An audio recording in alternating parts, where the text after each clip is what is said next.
안녕하세요. 키트형입니다. 자, 우리 언어 3차 시 수업 시작하겠습니다. 오랜만에 뵙죠. 긴 말씀 안 드리고요. 바로 시작하겠습니다. 우리 교재 36쪽 펴시면 되고요.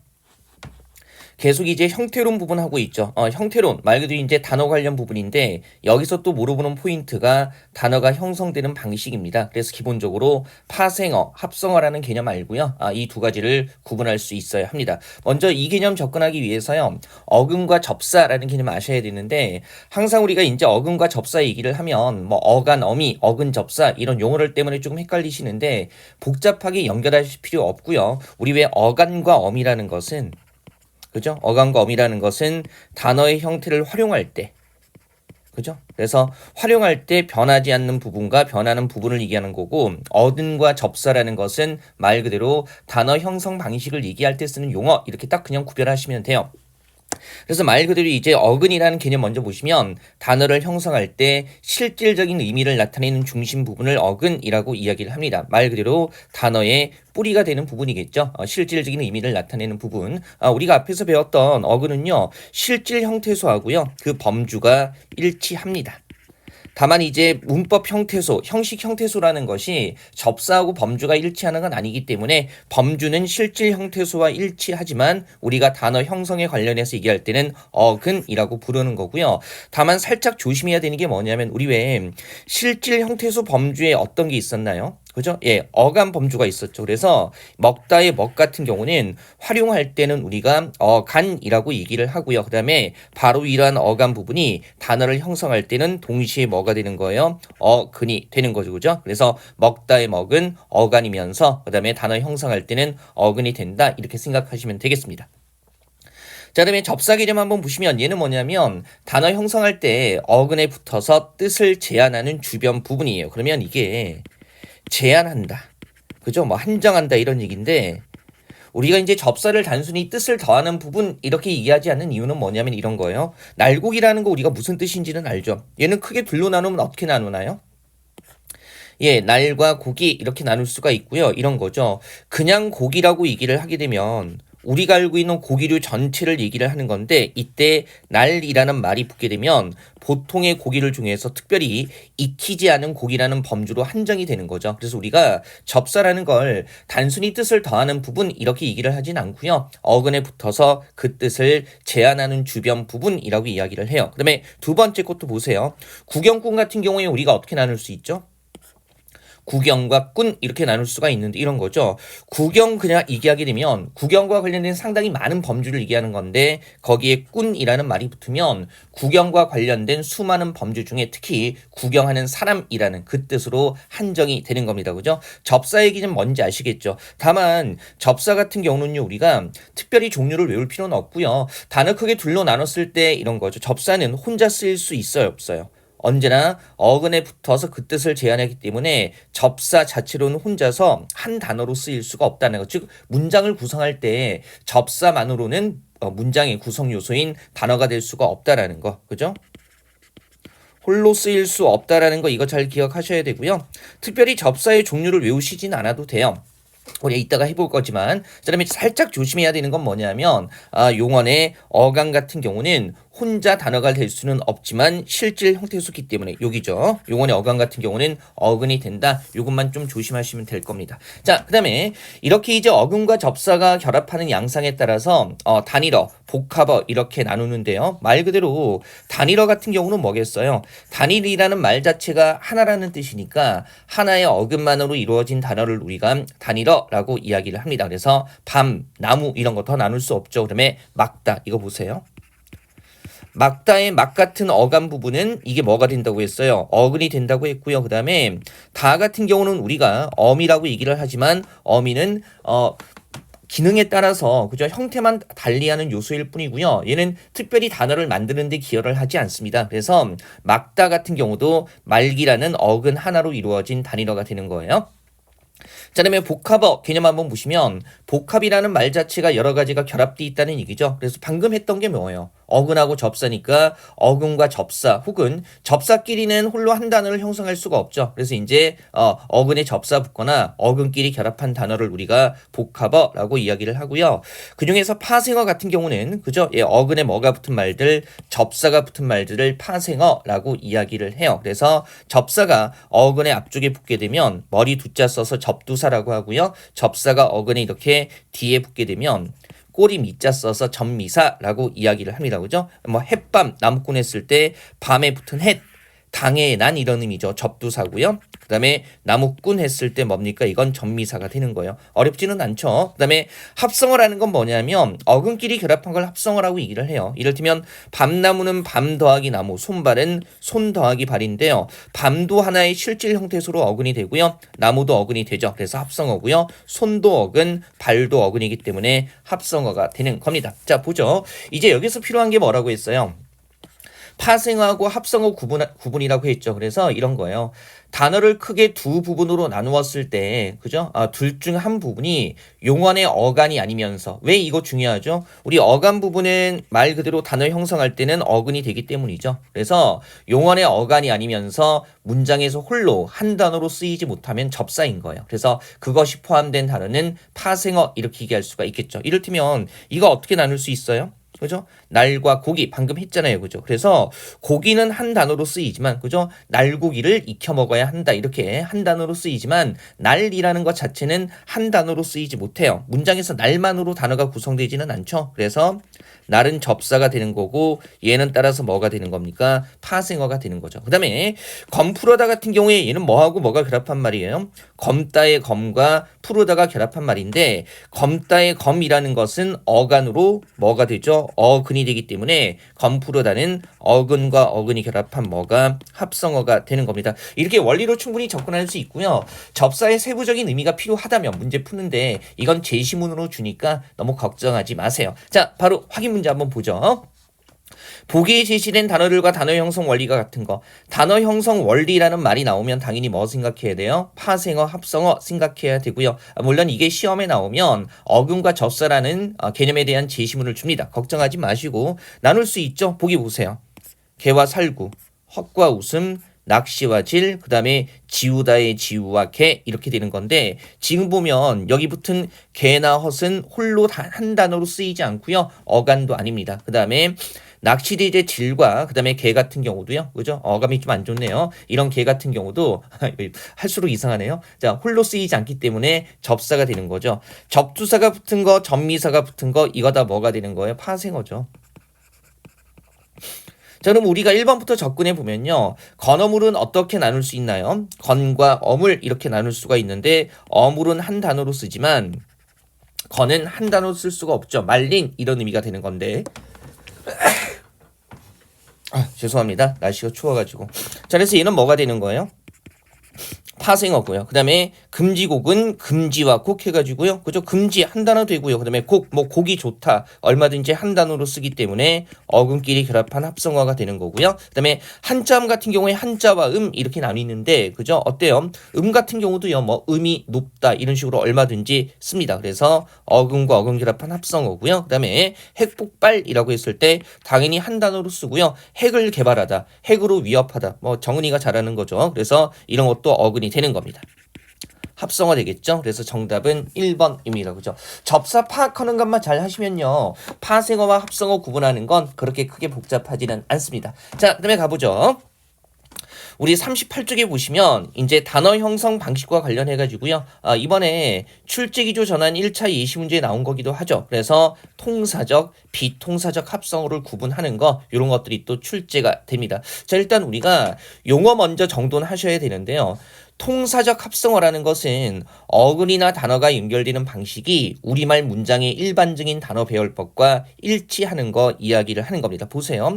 이런 거 밤낮과 집안 당연히 밤 더하기 낮, 집 더하기 안 해가지고요. 명사끼리 결합한 합성어인데 우리 왜 국어 문장에서요. 명사를 연속해서 배열하는 건 얼마든지 가능한 구성이잖아요. 이를테면 나는 밥 국, 술, 떡을 먹었다. 이렇게. 그죠? 그래서, 요거는, 어근과 어근이 명사끼리 쭉 이어지는 건 국어 문장에서 일반적인 단어 배열법과 일치하기 때문에 통사적 합성어예요. 그 다음에 이것도요. 그죠?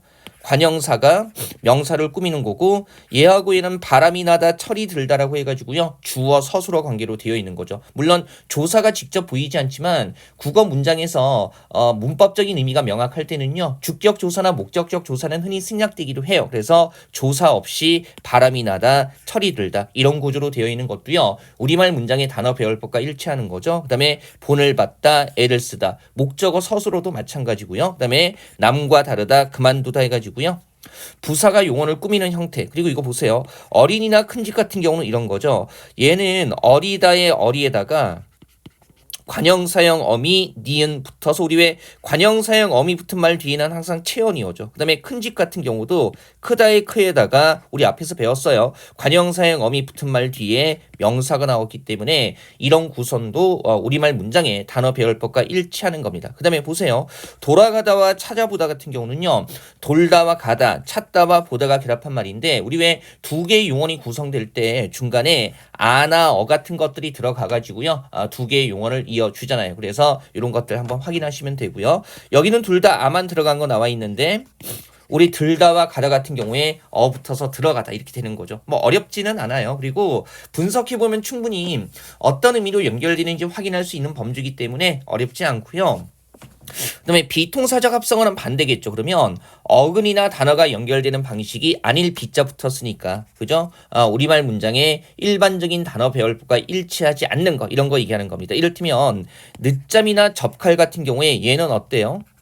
늦다의 늦이라는 어간에다가 그죠? 이 어간은 바로 어근이 되고요. 바로 잠이 붙은 건데 그 다음에 접칼 같은 경우도 접다의 접이라는 어근이 되는 어간에다가 바로 칼이라는 또 다른 어근이 붙은 건데 우리 왜 늦다나 접다 같은 경우는 둘 다 용언이잖아요. 근데 이런 용언들이 문장에서 구성될 때는 항상 하나의 단어로 쓰이려면 어간 다음에 어미가 붙어야 되죠. 근데 그죠? 어근의 역할을 하는 어간만 있기 때문에 우리말 문장에서 용언을 어간만으로 쓰지는 않습니다. 그러니까 우리말 문장의 단어 배열법과 일치하지 않는다는 거죠. 그래서 비통사가 되는 거고요. 마찬가지죠. 굳세다와 높으로다도요. 굳다와 세다, 높다와 푸르다인데 각각 굳, 높 해가지고요. 어미 없이 어간만이 그냥 하나의 어근으로 쓰이고 있기 때문에 이것도 비통사적 합성어가 되는 거예요. 그 다음에 부슬비어 촐랑개 이렇게 나눌 수 있고요.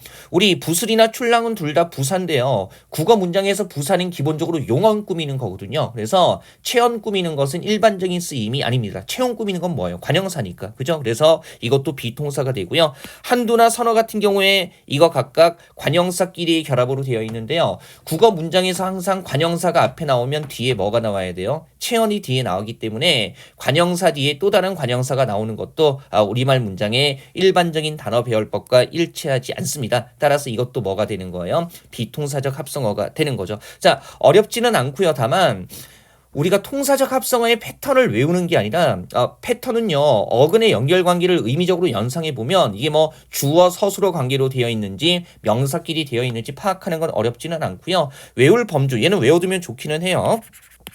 비통사적 합성어라고 얘기할 수 있는 범주가 상당히 한정적이기 때문에 특히 이제 통사 비통사로 볼 때는요. 비통사적 합성어가 아니면 통사 이렇게 생각하면 되겠죠. 물론 기본적으로 합성어라는 건 확인하셔야 되고요. 자 이런 거죠. 우리 39쪽인데 아래쪽에 보셔도 되고요. 우리말 문장 구성할 때 그 어근이 되는 용언 기본형의 어간에는요. 항상 어간 다음에 어미가 나와야만 그죠? 하나의 단어로서 문장에서 그 역할을 할 수가 있는데 근데 그렇다면 우리 왜 용언 기본형의 어간에 이런 어미 없이 또 다른 어근이 바로 결합하는 경우는요. 우리말 문장의 단어 배열법과 일치한다고 볼 수가 없어요. 그 다음에 그렇기 때문에 이거는 비통사적 합성어가 되는 거죠. 그죠? 그리고 또 부사는 주로 용언을, 관형사는 체언을 수식하는 게 자연스럽죠. 그래서 부사 뒤에 명사가 오거나 관형사 뒤에 또 다른 관형사가 오는 경우는 이것도 우리말 문장의 단어 배열법과 일치하지 않기 때문에 비통사적 합성어가 되는데 다만 관형사끼리 결합한 합성어는요 너무나 당연하기 때문에 시험에 한 번도 이게 통사인지 비통사인지 물어보는 게 출제된 적이 없습니다. 그래서 부담 갖지 마시고요. 그럼 보세요. 먹거리 같은 경우는 이건 뭐예요? 먹다의 먹과 거리 이렇게 되는 거고요. 그죠? 거리도 우리가 재료를 뜻하는 어근이고요. 지금 앞쪽에 어근을 봤더니 먹다의 먹이라는 어간만 있고요. 어미가 없어요. 따라서 이는 비통사죠. 그다음에 오가다 같은 경우도요. 앞쪽에 어근이 오다의 오라는 어간만으로 되어 있기 때문에 비동사죠. 산들바람 같은 경우도 이것도 산들산들 해가지고요. 부산대 그죠? 이게 바람이라는 명사를 꾸미는 형태로 되어 있기 때문에 비동사가 되는 겁니다. 한두도 관형사끼리 결합한 거니까 비동사적 합성어가 되는 건데 시험에 나오는 비동사적 합성어의 범주는요. 앞쪽에 어근이 그죠? 앞쪽에 어근이 어미 없이 어간만으로 되어 있거나 아니면 부사 뒤에 명사가 오는 구조 이런 것들로 좀 한정돼서 시험에 나와요. 그래서 파악하는 건 어렵지 않을 겁니다. 자, 문제로 한번 확인해 보죠. 비동사적 합성어라만 묶은 거 있으니까 이렇게 표시해 볼게요. 얘는 어때요? 힘과 들다. 앞에 명사 나왔죠? 통사예요. 작은 집 같은 경우에 어간에 어미 붙었죠? 통사고요. 얘도 돌다의 돌이라는 어간에 어미 붙었죠? 통사예요. 그 다음에 검북다는 어때요? 검다의 검에다가 어미 없이 바로 북다 붙었기 때문에 비동사고요.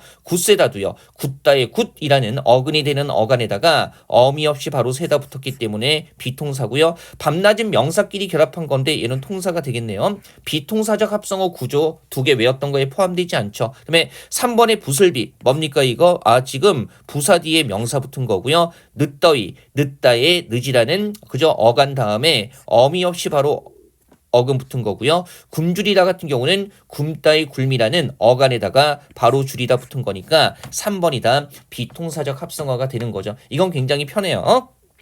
4번에 빛나다 뭡니까? 빛 앞에 명사 나와 있거든요. 통사고요. 그 다음에 보살피다는 보다의 보라는 어간에다가 어미 없이 바로 살피다 붙었기 때문에 비동사고요. 오르내리다 같은 경우도요. 오르다의 오르다는 어간에다가 바로 내리다 결합했기 때문에 비동사적 합성어 되는 겁니다. 크게 복잡하지는 않죠. 확인하시고요.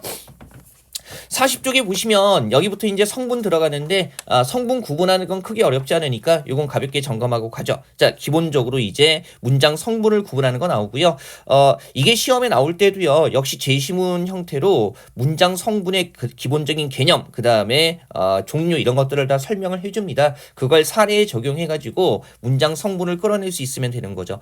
우리 교재 매뉴에 보시면 문장 성분 분석하는 기준 나와 있는데요. 성분이라는 것은 그죠? 기본적으로 단어 단위가 아니고요. 최소 어절 이상의 단위를 대상으로 해가지고요. 단어 자체의 의미가 아니라 문장 내에서의 기능, 즉 역할을 중심으로 구분을 하는 겁니다. 그죠? 기준 잘 잡으셔야 되고요. 이 말인 즉슨 뭐냐면 똑같은 품사의 단어라도요. 문장 내에서는 얼마든지 기능이 달라질 수 있잖아요. 그래서 똑같은 품사라도 성분은 얼마든지 달라질 수 있다는 거죠. 예를 들면 우리 이런 거요.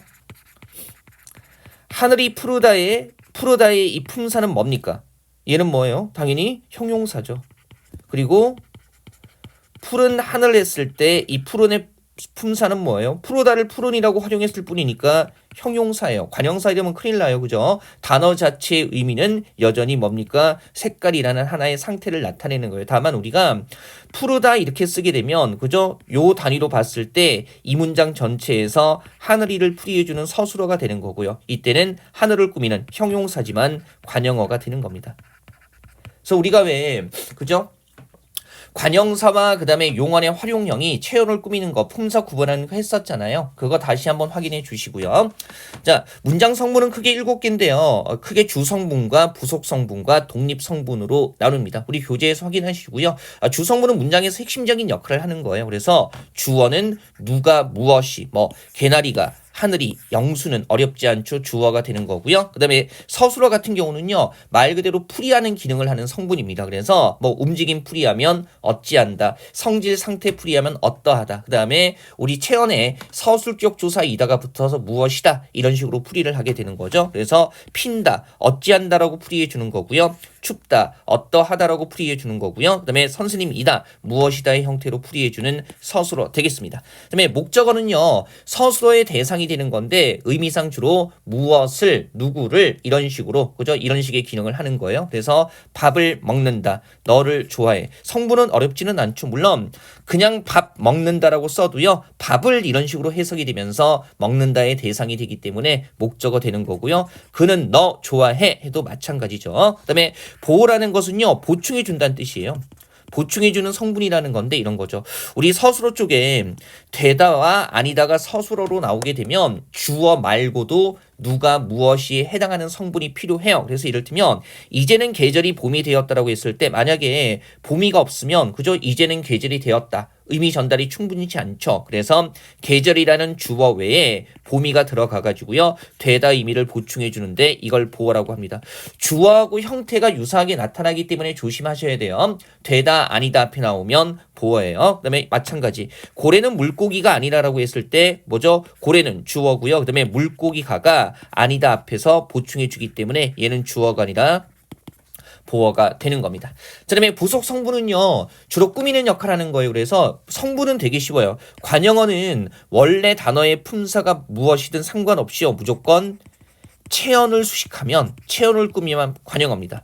신, 한 점의 점, 그 다음에 바로 옆집했을 때 다 체언을 꾸미고 있기 때문에 관형어가 되는 거고요. 그 다음에 부사어 같은 경우는 체언 말고 다른 걸 꾸미면 다 그냥 부사어라고 생각하시면 돼요. 매우가 넓다, 아주가 딴, 그 다음에 다행스럽게도 원래는 문장 전체를 꾸미지만 그냥 다행스럽게 남아있었다 이렇게 생각하셔도 돼요. 적어도 여기 나오는 매우나 아주나 다행스럽게도는 뒤에 나오는 체언을 꾸미는 게 아니기 때문에 모두 부사어 되겠죠. 성분에서 관형어 부사어는 굉장히 쉽습니다. 철저하게 기능 중심으로 보시면 되고요. 그다음에 3번의 독립성분 한번 보시면 얘는 독립이라는 말의 소리가 확인되듯이 이 문장 내 성분들과 문법적 관련이 없는 거예요. 그리고 위치가 좀 자유롭고 이 단독으로 생각이나 감정을 전달할 수도 있기 때문에 독립어라고 하는 겁니다. 그래서 주로 감탄사나 부르는 말, 그다음에 제시어, 문장 맨 앞에서 특정 단어를 딱 이렇게 지적해서 보이는 거 있잖아요. 그런 것들이 독립어가 돼요. 어머나 이런 것들 감탄사 독립어고요. 그죠? 그다음에 원형어에서 이어절 전체가 하나의 부르는 말이 되고 있죠. 독립어고요. 청춘 듣기만 해도 가슴 설레는 말이다 해가지고요. 설명해 주기 위해서 맨 앞에 보여주고 있어요. 그래서 이런 것들 우리가 제시어 보임말이라고 하는데 이런 것도 독립어가 되는 겁니다. 문장 성분은 크게 어렵지는 않으니까 가볍게 확인하시고요. 자, 문제까지 확인하죠. 문장 성분이 다른 하나라고 했을 때 되게 쉽죠. 어머니의 말씀 체험 꾸미니까 뭐예요? 관형어. 얘는 아주 체언 아니고 다른 거 꾸미니까 뭐가 돼요? 부사어고요. 그 다음에 바로 옆집 체험 꾸미죠. 관형어. 그 다음에 예쁜 꽃 했을 때 체험 꾸미니까 관형어입니다. 관형어의 역할을 할 수 있는 품사가 다양하기는 한데요. 어차피 성분이라는 것은 철저하게 기능 중심으로 보는 것이기 때문에 원래 단어의 품사가 뭐였든지 간에 그죠? 성분을 물어봤을 때 뒤에 나오는 체언을 꾸미면 관형어가 되는 겁니다. 그죠? 품사는 무슨 사, 그 다음에 성분은 무슨 이렇게 끝난다는 것도 확실하게 잡아두시고요. 자, 7강은요. 이렇게 해서 마무리하도록 하겠습니다.